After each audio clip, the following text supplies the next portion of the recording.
Hello प्यारे student, नमस्कार। सर्वज्ञान arts class के एक और नई वीडियो में आप लोग को स्वागत करते हैं। उम्मीद करते हैं कि आप लोग अच्छे होंगे और अच्छे ही रहना चाहिए। आज के इस वीडियो में प्यारे बच्चे क्लास 10th इकोनॉमिक्स यानी अर्थशास्त्र का पहला चैप्टर जो आपको पढ़ना है, जिस चैप्टर का नाम है अर्थव्यवस्था एवं इसके विकास का इतिहास। इससे जितना भी ऑब्जेक्टिव प्रश्न बनता है वो सारे ऑब्जेक्टिव प्रश्न को इस वीडियो में लेकर आए हैं, तो वीडियो को पूरा अंत तक जरूर देखिएगा। चैनल पर पहली बार आए हैं तो चैनल को सब्सक्राइब कर बेल आइकन वाले घंटी को प्रेस कर दीजिएगा, ताकि जब भी हम आपके लिए कोई भी मैट्रिक बोर्ड परीक्षा से संबंधित वीडियो लेकर आए तो नोटिफिकेशन आप तक सबसे पहले जाए। इस वीडियो में आपका बुक में जितना भी ऑब्जेक्टिव प्रश्न दिया गया है वो सारे ऑब्जेक्टिव प्रश्न का यहाँ पर बताएंगे प्यारे बच्चे। इसके अलावा महत्वपूर्ण ऑब्जेक्टिव प्रश्न भी लेकर आए हैं जो आपका बोर्ड परीक्षा के लिए VVI होने वाला है।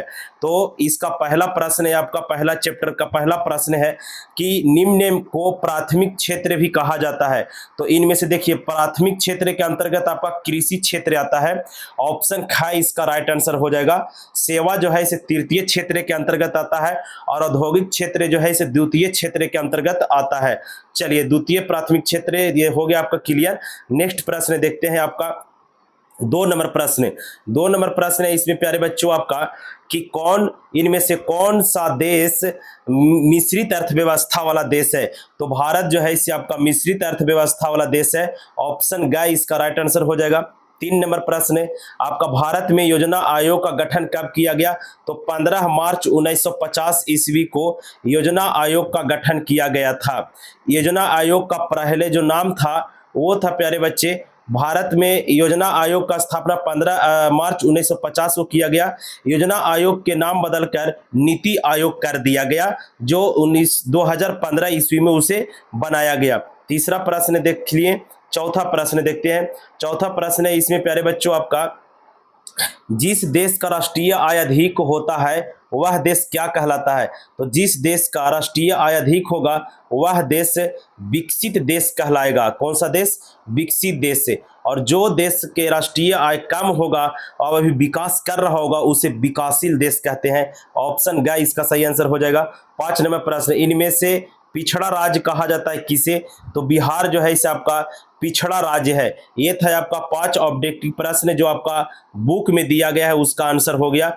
इसके अलावा 35 और महत्वपूर्ण ऑब्जेक्टिव प्रश्न है इसमें, कितना 35। इसके अलावा और महत्वपूर्ण ऑब्जेक्टिव प्रश्न होने वाला है जो अर्थशास्त्र एवं इसके विकास का इतिहास। चलिए, वो 35 ऑब्जेक्टिव प्रश्न कौन कौन है। तो पहला प्रश्न आपका इसमें है कि प्लास्टिक मुद्रा है। तो प्लास्टिक मुद्रा किसे कहते हैं। तो ATM को कहते हैं प्लास्टिक मुद्रा, ऑप्शन बी इसका राइट आंसर हो जाएगा। दूसरा है, जनसंख्या की दृष्टि से बिहार का भारत में कौन सा स्थान है। जनसंख्या की दृष्टि से बिहार का भारत में कौन सा स्थान है। तो बिहार का तीसरा स्थान है भारत में, ऑप्शन इसका सी राइट आंसर हो जाएगा। अगला प्रश्न देखते हैं। 3 नंबर प्रश्न है, सब्जी उत्पादन में बिहार का कौन सा स्थान है। तो सब्जी उत्पादन में बिहार का दूसरा स्थान प्राप्त है सब्जी उत्पादन करने में। अगला प्रश्न, बिहार में किस की प्रधानता है। तो बिहार जो है वह कैसी प्रधानता वाला राज्य है। तो बिहार एक कृषि प्रधानता वाला राज्य है। भारत भी एक कृषि प्रधान देश है, ऑप्शन ए राइट आंसर हो जाएगा इसका। अगला प्रश्न है इसमें, किस क्षेत्र को प्राथमिक क्षेत्र कहा जाता है। तो कृषि क्षेत्र को प्राथमिक क्षेत्र कहा जाता है। कृषि क्षेत्र को प्राथमिक क्षेत्र कहा जाता है, ऑप्शन बी इसका राइट आंसर हो जाएगा। भारत में योजना आयोग का गठन कब किया गया। तो भारत में योजना आयोग का गठन किया गया था 15 मार्च 1950 ईस्वी को। 15 मार्च 1950 ईस्वी को याद रखिएगा आप लोग। 15 मार्च 1950 ईस्वी को योजना आयोग का गठन किया गया। योजना आयोग का नाम बदल के नीति आयोग कर दिया गया। क्या कर दिया गया? नीति आयोग कर दिया गया। योजना आयोग का नाम बदल के 1 जनवरी 2015 ईस्वी को, जिस समय भारत के प्रधानमंत्री नरेंद्र मोदी ने किए थे। अगला प्रश्न की ओर चलते हैं और 7 नंबर प्रश्न है, ऊर्जा के मुख्य स्रोत क्या है। तो ऊर्जा के मुख्य स्रोत की बात पूछा इसमें। तो ऊर्जा का मुख्य स्रोत है कोयला, पेट्रोलियम, विद्युत। ये सभी के सभी ऊर्जा के मुख्य स्रोत है, ऑप्शन डी इसका राइट आंसर हो जाएगा। 8 नंबर प्रश्न, अर्थव्यवस्था के मुख्यतः कितने प्रकार होते हैं। तो अर्थव्यवस्था के 3 प्रकार होता है। कितना? 3 प्रकार के होता है अर्थव्यवस्था। अगला प्रश्न देखते हैं 9 नंबर प्रश्न। 9 नंबर प्रश्न जो है कि 4 भारत में नीति आयोग की स्थापना, 4 भारत में नीति आयोग की स्थापना, यानी भारत में नीति आयोग की स्थापना कब किया गया, ये होगा, यहाँ पे 4 लिखा गया है। तो 2015 ईस्वी में नीति आयोग बनाया गया था योजना आयोग के स्थान पे। 10 नंबर, जनसंख्या वृद्धि में आर्थिक विकास की गति क्या है, तेजी से बढ़ रहा है या फिर मंद हो जाती है या फिर सामान्य रहती है या इनमें से कोई नहीं। तो जनसंख्या वृद्धि में आर्थिक विकास जो है वह मंद हो जाती है। ऑप्शन बी इसका राइट आंसर हो जाएगा। 11 नंबर प्रश्न है कि आर्थिक क्रियाओं का उद्देश्य होता है, आर्थिक क्रियाओं का मुख्य उद्देश्य जो है वह जीविकोपार्जन होता है, यानी अपना जीवन को चलाना होता है आर्थिक क्रियाओं का मुख्य उद्देश्य। 12 नंबर प्रश्न, आर्थिक विकास का गैर आर्थिक कारक कौन सा है, आर्थिक विकास का गैर आर्थिक कारक तकनीक विकास हो जाएगा इसका गैर आर्थिक कारक। ऑप्शन ए राइट आंसर हो जाएगा। अगला प्रश्न 13 नंबर प्रश्न है। 13 नंबर प्रश्न है, किस क्षेत्र को द्वितीय क्षेत्र कहा जाता है, तो विद्युत को आपका द्वितीय क्षेत्र कहा जाता है। किसको, विद्युत को आपका द्वितीय क्षेत्र कहा जाता है। चलिए इसका राइट आंसर हो जाएगा ऑप्शन ए, ऑप्शन ए इसका सही आंसर हो गया। 14 नंबर प्रश्न है, किस क्षेत्र को तृतीय क्षेत्र कहा जाता है, तो सेवा जो है आपका, सेवा ये आपका तृतीय क्षेत्र के अंतर्गत आता है और कृषि प्राथमिक क्षेत्र के अंतर्गत, औद्योगिक आपका द्वितीय क्षेत्र के अंतर्गत आता है। ऑप्शन इसका राइट आंसर हो जाएगा ए। अब हम लोग 15 नंबर प्रश्न की ओर चलेंगे और 15 नंबर प्रश्न आपका पूछा इसमें कि स्वतंत्रता के पूर्व यानी स्वतंत्रता के पहले भारतीय अर्थव्यवस्था कैसी थी। तो स्वतंत्रता के पूर्व भारत जो था वह कृषि प्रधान देश था। 16 नंबर प्रश्न, किसी देश के विकास का स्तर किस आधार पर निर्धारित किया जाता है, तो प्रति व्यक्ति आय पर भी निर्भर करता है, साक्षरता दर पर भी और स्वास्थ्य की स्थिति पर। यानी किसी भी देश की विकास का स्तर जो है वह प्रति व्यक्ति आय ज़्यादा होना चाहिए, साक्षरता दर यानी पढ़े लिखे लोगों की संख्या ज़्यादा होना चाहिए, स्वास्थ्य यानी बीमारी का जो रोग है वो नहीं होना चाहिए। उपयुक्त में से सभी इसका बिल्कुल राइट आंसर हो जाएगा। तो इसका सही आंसर हो जाएगा ऑप्शन डी। अगला प्रश्न देखते हैं। 17 नंबर प्रश्न है आपका इसमें कि भारत के पड़ोसी देशों में किस देश की प्रति व्यक्ति आय सबसे अधिक है। देखिए भारत के पड़ोसी देशों की कुल संख्या 9 है और जलीय देश श्रीलंका है। जलीय देश यानी जिसे इस प्रकार से भारत है तो इस साइड में आपका श्रीलंका है और श्रीलंका ही ऐसा पड़ोसी देश है जिसका प्रति व्यक्ति आय भारत के पड़ोसी देशों में सबसे अधिक है। ऑप्शन बी इसका राइट आंसर हो जाएगा।